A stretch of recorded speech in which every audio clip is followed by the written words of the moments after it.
Bismillahirrahmanirrahim. Assalamualaikum warahmatullahi wabarakatuh. Kali ini kita akan coba bincang berkaitan dengan adab komunikasi dalam konteks lokal yang disebut dengan kande, hubungannya dengan do rosan takbe. Sebenarnya berkaitan dengan kande itu lebih pada makna di mana kemudian kita akan memanggil kawan kita atau menyapa kawan kita atau saudara kita atau siapa saja, itu kemudian disebut dengan kande. Kande punya hubungan juga dengan rojo.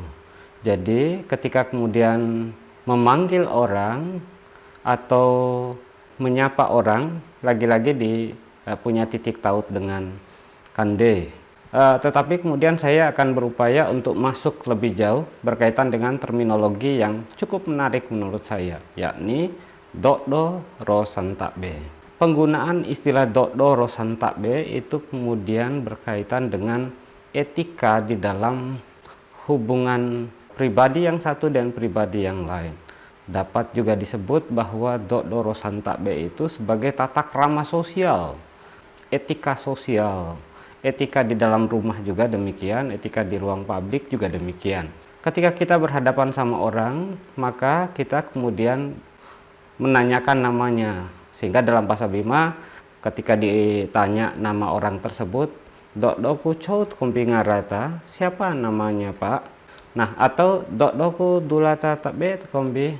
Atau ketika kita sedang berjalan, kemudian kita dalam perjalanan itu melewati atau melintasi orang-orang tua yang duduk, kita akan mengucapkan sentak beta.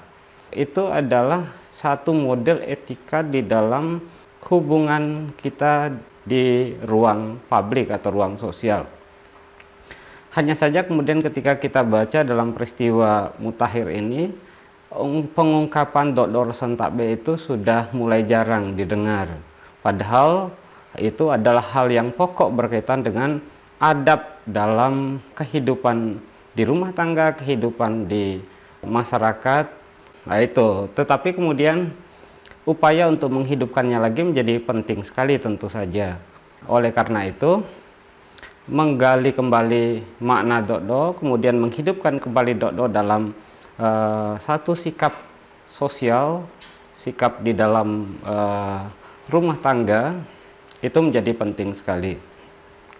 Kadangkala kita bingung penggunaan istilah do rosan takbe. Menurut yang saya selami sejauh ini, do bukan hanya berkaitan dengan peristiwa sosial kemanusiaan, tapi juga berkaitan dengan peristiwa teologis. Jadi ketika kita memohon kepada Tuhan, maka kita juga kemudian menggunakan terminologi do. Tacua do akar rumam desentasa rumam naerntoru. Jadi permohonan kita kepada Tuhan kita mulai dengan do kalau kemudian diungkapkan dalam bahasa lokal.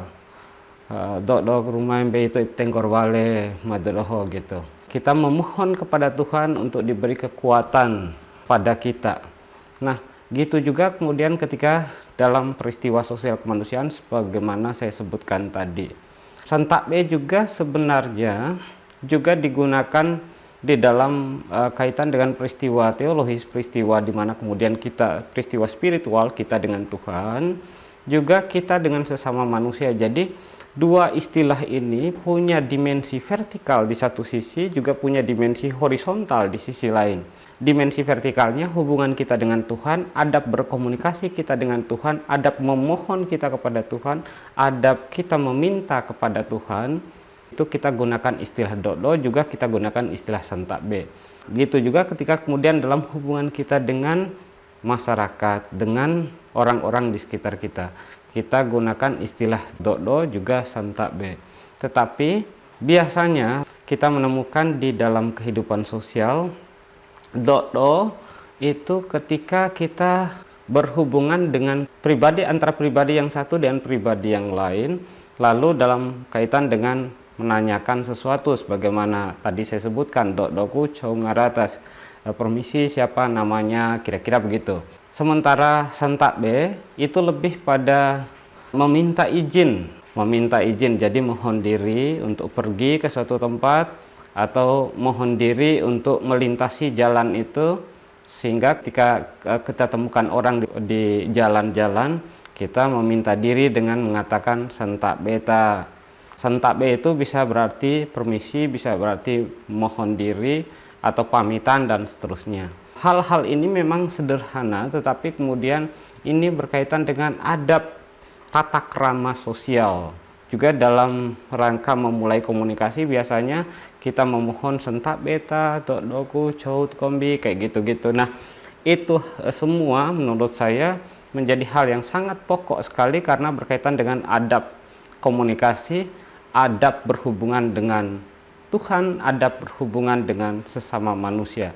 Saya kira itu yang sangat pokok sekali, dan kita mempraktekkan sikap hidup di mana kemudian dodoro sentak B itu kita tanamkan dalam diri dan kita bawa, kita hidupkan di rumah, di lingkungan sekolah, lingkungan kampus, lingkungan masyarakat, lingkungan kantor, atau dimanapun lingkungan kita beraktivitas, sehingga kita berharap bahwa kebajikan tata krama sosial seperti ini memberi pengaruh positif terhadap tumbuh kembangnya satu sikap sopan santun dalam arena kehidupan kita, dalam tata ruang kehidupan kita. Dalam bahasa Bima, sopan santun juga itu disebut dengan tupa roambi.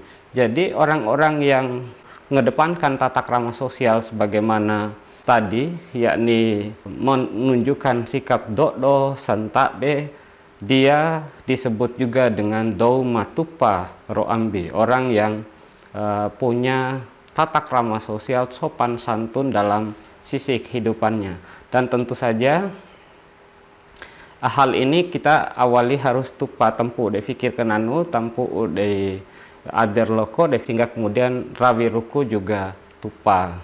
Artinya bahwa sejak dari kedalaman batin kita sehingga mempengaruhi tindakan dan perbuatan kita. Jadi sikap kita sangat bergantung dari kualitas batin kita. Saya kira itu untuk kali ini. Terima kasih. Billahi taufiq wal hidayah. Wassalamualaikum warahmatullahi wabarakatuh.